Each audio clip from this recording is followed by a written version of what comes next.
Okay, today to start elephant's toothpaste, we're going to measure out half a cup of hydrogen peroxide into a measuring cup.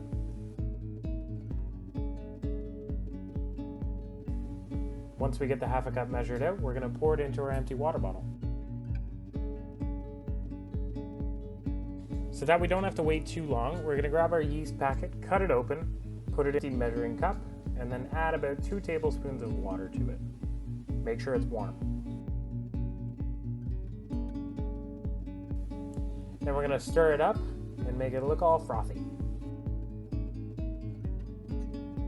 And then while the yeast is activating, we're going to grab some dish soap and measure out a 1/4 cup.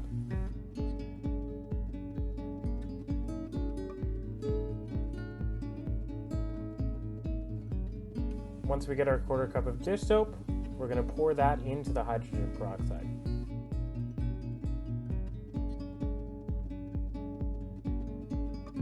Now that we've got our hydrogen peroxide and dish soap in there, we're going to mix it up by shaking the bottle.